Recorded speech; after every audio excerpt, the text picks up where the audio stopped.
Assalamualaikum warahmatullahi wabarakatuh. Bullying atau yang biasa dikenal dengan perundungan sudah banyak terjadi dan marak terjadi pada siswa dan siswi sekolah, baik itu SMA, SMP, bahkan sekolah dasar. Perundungan atau bullying ini tidak bisa kita kesampingkan begitu saja. Ini bisa menyebabkan nilai mereka turun, bahkan bisa mengancam masa depan mereka. Bersama saya Ahmad Musofi Hasan. Ayo kita pelajari, ayo kita cari tahu, dan ayo kita cari bagaimana solusinya untuk menyelesaikan kasus pembulian atau bullying ini. Oke, kita akan mulai apa itu perundungan di sekolah. Pengertian perundungan atau yang lebih dikenal dengan istilah bullying merupakan perilaku yang merugikan dan merendahkan seseorang secara fisik, verbal, atau psikologis. Perilaku ini biasanya dilakukan oleh sekelompok orang atau individu yang memiliki kekuatan atau keunggulan atas korban. Perundungan dapat terjadi di mana saja, mulai dari lingkungan sekolah, tempat kerja, hingga di lingkungan sosial.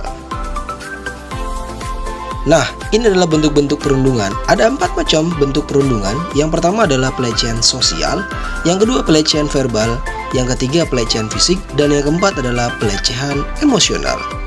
Ini sangat rentan kaitannya dengan siswa. Oke, ini adalah penyebab perundungan di sekolah. Yang pertama, kurang edukasi dan empati, pernah melihat orang lain melakukan kekerasan, ingin memiliki kekuasaan dan memegang kendali, pernah menjadi korban perundungan, kesalahan pola asuh keluarga, dan kurangnya perhatian dari keluarga. Nah, keluarga ini yang sangat dibutuhkan oleh siswa agar tidak terkena dampak bullying. Inilah dampak perundungan yang ada di sekolah. Yang pertama, kesulitan berkonsentrasi, penurunan prestasi akademik, gangguan mental, masalah kesehatan fisik, merasa cemas dan takut, kehilangan percaya diri, merasa rendah diri, dan tidak berharga. Nah, ini adalah anti-bullying di sekolah, yaitu komitmen resmi untuk mencegah dan melawan perilaku perundungan. Komitmen ini mencakup menciptakan lingkungan yang aman, menghormati perbedaan, dan mendukung korban perundungan. Ini salah satu merupakan agen perundungan di sekolah. Upaya pencegahan oleh orang tua. Yang pertama itu harus dibangunnya komunikasi antar keluarga, memberikan pengertian tentang perundungan, memperkuat peran orang tua di sekolah, dan melaporkan perilaku perundungan ketika mendapatkan perundungan. Upaya apa aja yang dicegah oleh anak? Yang pertama, saling mendukung satu sama lain, memahami dan menerima perbedaan, melindungi teman yang menjadi korban perundungan, dan mengembangkan budaya pertemanan.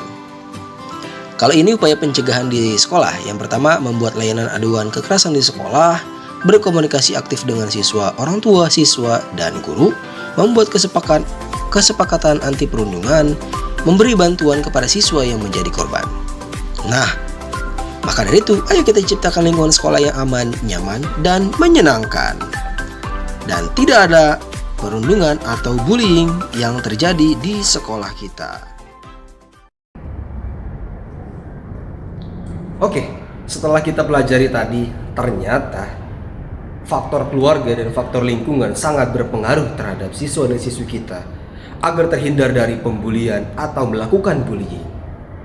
Keluarga yang harmonis, keluarga yang bisa untuk mereka bernaung adalah salah satu cara bagaimana memutus rantai dari pembulian ini. Oke, sekarang kita akan belajar tentang narkoba. Siswa-siswa kita ini atau siswi-siswi kita ini tidak lepas dari yang namanya narkoba. Banyak terjadi di desa-desa bahkan di kota. Dari kecil sampai dewasa, narkoba ada di mana-mana. Tapi apa itu narkoba dan apa bahayanya? Ayo kita sama-sama pelajari kembali. Oke, sekarang kita masuk ke bagian narkoba ya. Narkoba itu sangat berbahaya untuk semuanya. Apa itu narkoba? Narkotika dan obat-obatan berbahaya disebut narkoba yang bisa disalahgunakan dan dapat menimbulkan berbagai akibat yang berbahaya, baik langsung maupun tidak langsung. Nah, ini dampak langsungnya nih. Dia bisa mengganggu kejiwaan, bisa depresi ya, mental, dan bisa mengganggu tubuh juga seperti jantung, otak, kulit, dan yang lainnya. Bahkan sistem saraf dan pencernaan bisa. Ini dampak tidak langsungnya. Nah, dapat banyak uang, pengeluaran uang tuh tidak teratur, ya, tidak terawat. Oke, sekarang kita masuk ke golongan narkoba.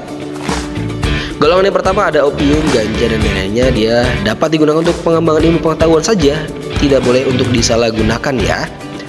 Golongan yang kedua seperti metadon, petidina, morfin, dan lainnya, dia berhasil untuk pengobatan dan terapi atau tujuannya pengembangan ilmu pengetahuan. Nah, ini golongan ketiga nih, biasanya dipakai oleh dokter, tidak boleh disalahgunakan ya, seperti narkodein, kodein, dan yang lainnya. Oke, bagaimana sih cara mencegahnya? Cara mencegah narkoba dimulai dari keluarga. Nah, ini dia nih upaya yang paling efektif mencegah penyalahgunaan narkoba sejak dini adalah dari keluarga. Keluarga memang sangat berperan penting ya. Peran keluarga dalam mencegah penyalahgunaan narkoba bisa melalui pendidikan agama, rasa kasih sayang, dan memberikan kebebasan dengan pengawasan aktif dan bijaksana dari orang tua. Ya, memang orang tua sangat berperan penting, apalagi bisa mengetahui kebutuhan anak, selalu ada untuk anak, dan dorongan semangat untuk mencapai prestasi.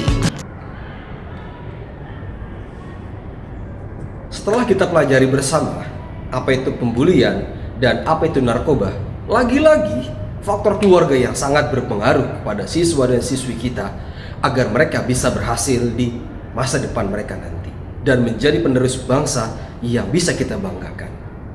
Jadi, ayo kita putus pembulian dan kita putus rantai dari narkoba, mulai dari keluarga kita sendiri. Assalamualaikum warahmatullahi wabarakatuh.